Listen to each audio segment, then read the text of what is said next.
Did you feel it, faithful? That raw, visceral surge of adrenaline, that gut-wrenching despair as the clock ticked down, only to be replaced by an explosion of pure, unadulterated triumph that left you breathless and screaming at your screen? What we witnessed last night wasn't just a football game. It was an epic, improbable saga, a testament to grit, heart, and an unyielding will to win that will be etched into the annals of 49ers history forever. Welcome into the show, everyone. You're watching the San Francisco 49ers Report, and no matter where you are, how you're tuned in, I appreciate all of you for making this Friday edition of the show a part of your day. What a win last night on Thursday Night Football for the San Francisco 49ers. That certainly goes down as a victory for the ages. And this is always a tradition on this program. Anytime the Niners win, the next day it's a victory day. In this case, it's a Victory Friday. If you're still pumped up about that improbable Niners victory, I want you to hit that thumbs up icon and like the video right now. We are going to remember this one forever. A short week, the Niners were 8.5-point underdogs. San Francisco was banged up, injury depleted, without so many marquee players who are massive contributors to this football club. And yet, the Niners persevered against a division rival, against one of the top teams in the NFL. We all rode that roller coaster together.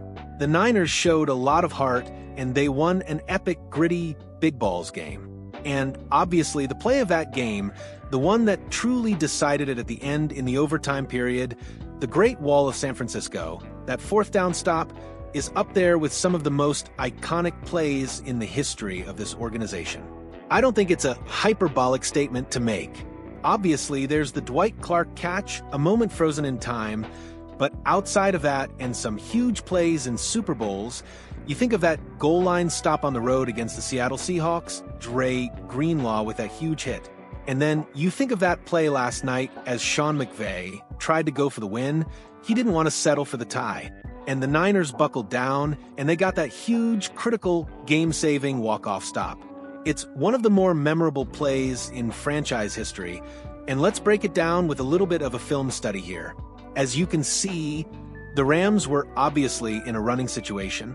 Sean McVay said a little bit later he regretted this play call, and he feels sick because he didn't put his team in a position to win the ball game.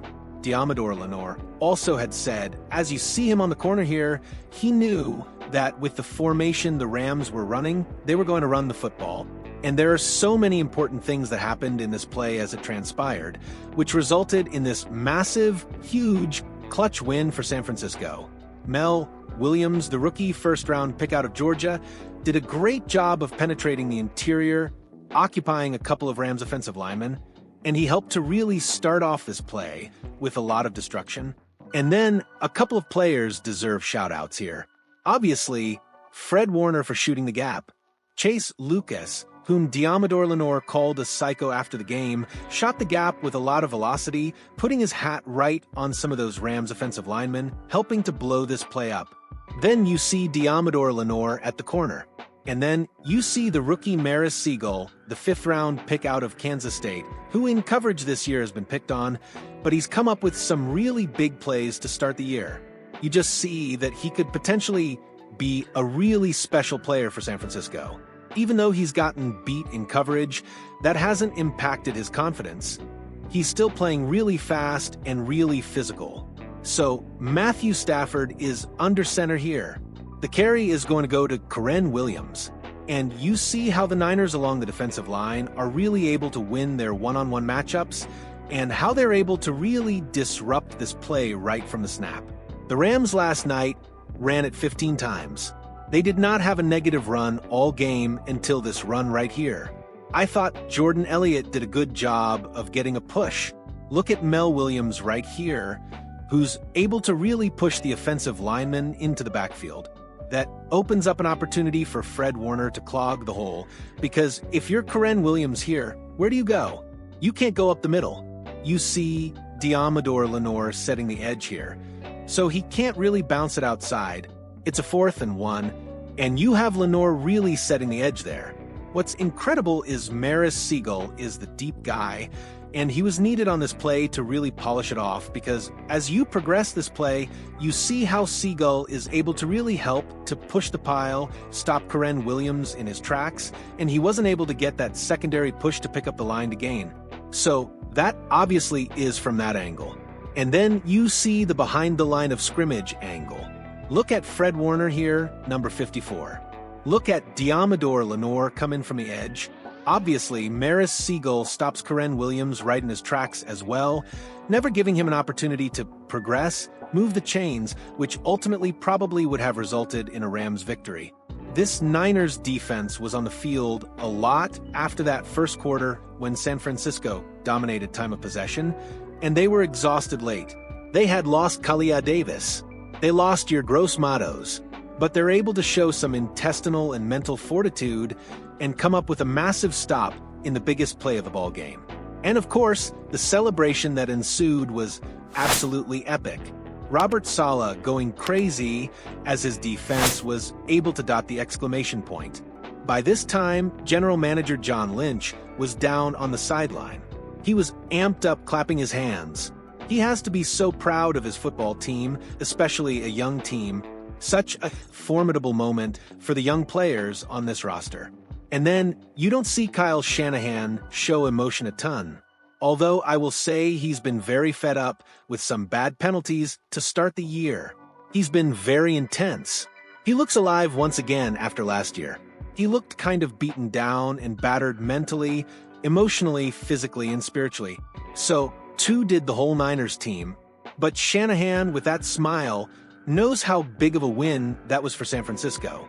For the Niners to be 4-1 right now after 5 games played, with all of the injuries that have happened, winning 4 games with 2 different quarterbacks, 3 of which with the backup quarterback, and to have down-to-the-wire victories, for this team to be prepared, for this team to persevere, for this team to show so much mental and physical toughness, for this team to be ready to play in the guts of the game, Kyle Shanahan needs to be in the Coach of the Year conversation.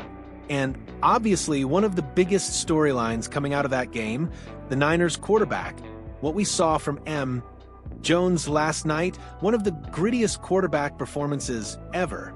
And let me reemphasize that what we saw from M. Jones on Thursday Night Football will go down as one of the grittiest, toughest quarterback performances we'll ever see. This Niners offensive line is not good. And obviously, M. Jones came into this game hobbled. He got hit a lot, and he had to throw it a lot, nearly 50 attempts on Thursday against one of the top defenses in the NFL. At one moment, it looked like M. Jones was dead. He was motionless on the turf after he took a big hit on a 3rd and goal play, and he was getting crunch time and time again. At one point, his pants were down. M. Jones had to get helped up by his teammates. He could barely walk off the field in overtime. It looked as though he was going to throw up on himself, but he's able to do this last night. 33 of 49 for 342 yards, 2 touchdowns, no picks, and a quarterback rating of 100.9. This is a legendary performance for M. Jones. He is now 3-0 as a starter for this football team, and he has helped to save this Niners season. M. Jones won this game and performed that well against that Rams defense with those weapons? No Ricky Pearsall, no Jawan Jennings, no George Kittle, no Brandon Ayuk. Kendrick Bourne was the Niners' number 1 wideout. Demarcus Robinson, the number 2, the number 3, and 4 Sky Moore and Marquez Valdes-Scantling, who haven't even been with the team that long. And M. Jones puts up those numbers with some huge plays on 3rd down, and he's able to battle through injuries and fatigue, getting hit countless times in the pocket. M. Jones is an absolute dog, and he should earn the respect of everybody out there with what he was able to do on Thursday. And of course, it's how he did it, right? The 33 of 49 for 342 yards. Obviously, that many attempts goes to show you that Kyle Shanahan has so much trust in him. But look at the passing chart here. He's able to throw from sideline to sideline, all 3 levels. Obviously, a lot of these attempts were short, intermediate throws. He was highly accurate. Big pressure throws, tight window throws, big third down conversions, getting hit as he threw it. An MVP-level performance from Jones, where last night he looked like a legitimate starting quarterback in the NFL. This spray chart is incredible in the way where Mac, against that defense, with a depleted Niners offense, was able to matriculate downfield, go on a couple of really long scoring drives, convert in some big-time moments. He was a surgeon against the Rams with a skeleton crew. On offense, I was walking into work today, and I was thinking about this. I love stories like this, where players are able to resurrect their careers, where players are able to redeem themselves and really change the narrative that a lot of people had about that player. The New England Patriots and the Jacksonville Jaguars left Jones for dead. Nobody in the NFL wanted him. Then Kyle Shanahan, who liked him in the pre-draft in 2021, signs him. Mac has played great. He's gone 3-0 as a starter to save the Niners season. And last night, he turned in one of the grittiest, toughest performances you will ever see. And Jones threw 49 passes last night when the 49ers were either tied or in the lead. The only other quarterbacks to do that since 2020? Tom Brady twice, Patrick Mahomes twice, Ben Roethlisberger twice, Joe Burrow, Russell Wilson, Justin Herbert. That's the ultimate trust from your head coach to the quarterback. And Fred Warner, after the game, was as pumped up as you will ever see him. He understands the weight of this victory, how this can help to propel San Francisco for the rest of the year, how this can give the Niners confidence, especially going into this mini-bye week, where they have to go on the road in Week 6 and play a banged-up Buccaneers team. But this is a win that has season-long implications, what I meant to say there. And Fred Warner called the victory humongous, and it's hard to say otherwise. A humongous victory from the front office to the coaching staff to the roster, given the opponent. And how about how Niner fans showed out at Levi's South? Here's what Jones said about his conversation as well with Kyle Shanahan on being 8.5-point underdogs. I don't really pay attention to much of it. Kyle came up to me, and he was pissed about it. He's like, dude, I can't believe they moved us to underdogs again, or like more extreme underdogs, or whatever. And I'm like, I don't really know what that means. I don't pay attention to betting, but yeah, let's go kill them. He was pissed about it, and I was like, yeah, I'm pissed too. Kyle Shanahan coached pissed off. Jones played pissed off. And I thought, especially in that first half, when really this game was won, Kyle Shanahan coached his ass off, and Jones played his ass off. I showed you that image a little bit earlier of Jones nearly losing his pants. A lot of Niner fans are feeling that way on Friday morning in the aftermath of that game, given the roller coaster nature of it. And a lot of Niner fans can relate to this. Normal heartbeat, deceased heartbeat, the heartbeat watching the 49ers. And all of their wins have come down to the wire. All of their wins have been thrilling. And these are character-building victories that San Francisco would have not won last year. They found ways to lose those games in 2024. They are finding ways to dig deep, execute, and win these games here in 2025. And at 4-1, an opportunity to really solidify themselves as NFC contenders is right there. Before we continue, let me tell you about our incredible friends over at Prize Picks. You and I make countless decisions every single day, and with Prize Picks, being right can actually get you paid. Did you know you can make tons of money on Prize Picks this football season? Don't miss any of the excitement on Prize Picks, where it truly is good to be right. It's incredibly simple to play. Pick 2 to 6 players and their stat projections. If you get your picks right, you could cash in big. It's the best way to win cash this football season. Which players are going off? Which ones aren't? Join millions of users and sign up today. They have a couple of new features here. Prize Picks is the only app that offers stacks, meaning you can pick the same player up to 3 times in the same lineup. You want to pick more on Josh Allen's pass yards, rush yards, and touchdowns? Now you can pick all of them in the same lineup only on Prize Picks. Follow other Prize Picks players directly on the app and copy their lineups in one click. Whether it's a friend, a celebrity partner, or just someone whose picks you like. hit the follow button and check out every lineup they create in the new feed tab on Prize Picks. It's very simple to play. You pick more or less on 2 to 6 player stat projections, and you can get your picks in less than 60 seconds. Turn your takes into cash all season long on Prize Picks. We have a 3-pick power play here, and let's go with Drake May, Buffalo, New England, more than a half passing touchdown. He's played really well the last couple of weeks. And then Josh Allen, more than 1.5 passing touchdowns. And again, that new feature, more than 225.5 passing yards. Download the Prize Picks app today. Use the code CLNS to get $50 in lineups after you play your first $5 lineup. That's code CLNS to get $50 in lineups after you play your first $5 lineup. Prize Picks, it's good to be right. Now, we move forward here on the show. I said going into Thursday night that when you are so injury depleted, when you're so banged up, and when you're without so many star, marquee, and important players, it is possible to pull off an upset.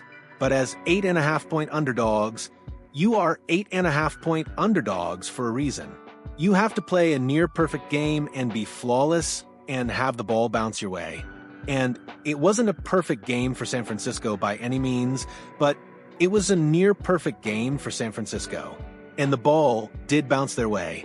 What they could not do was play like they did against Jacksonville, where they lost the turnover margin 4 times, 4-0, and they had 6 drops, and they gave up an 87-yard punt return for a touchdown.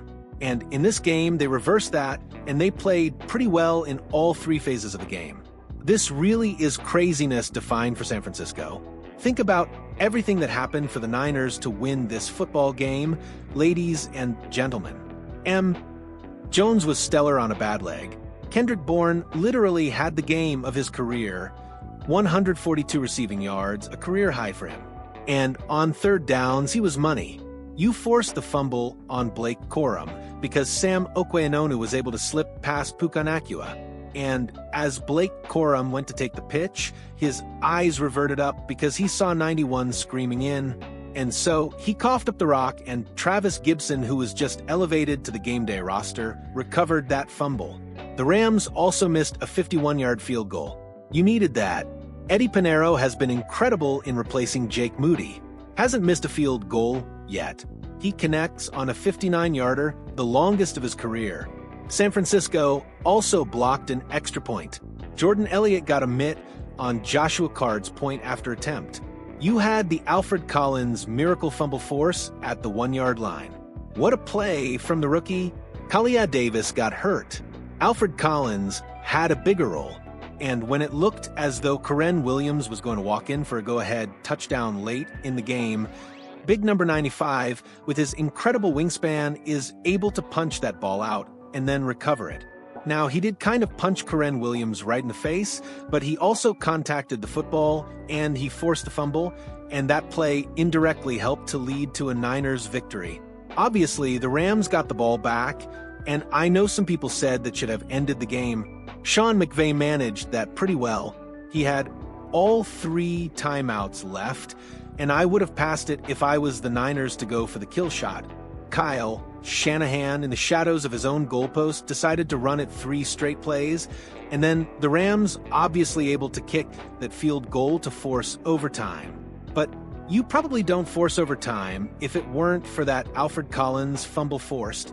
Then the Rams' overtime kick didn't fall in the kicking zone, so the Niners took over at the 40, and so they got great field position to start off the overtime period. Then Eddie Pinheiro's overtime field goal grazed off the left upright and went in. We're talking about craziness here. Game of inches, and then San Francisco sells out. They load the box, and they get the 4th down stop for the walk-off win. You also think about some of the big plays that the rookies made in this game. Marquise Siegel, the tackle to end it. Alfred Collins, the forced fumble.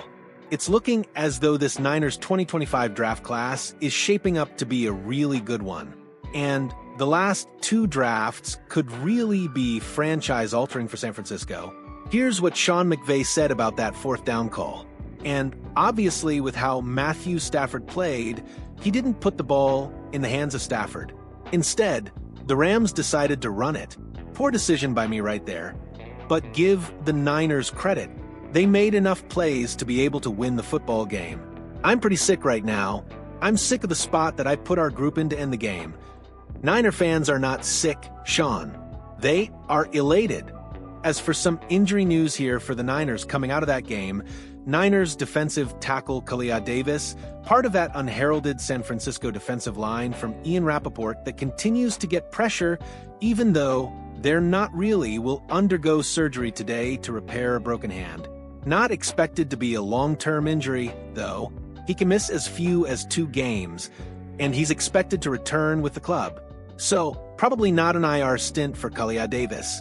Before the game, we did get a Brock Purdy update.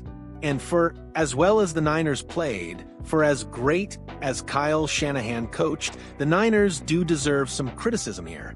They completely botched and mismanaged the Brock Purdy injury going into that Jacksonville game. There was no reason to play him in that game. So Brock Purdy, according to Rappaport, might be out for a little bit longer than Thursday night. He's considered week to week and has no timetable for his return from a turf toe injury.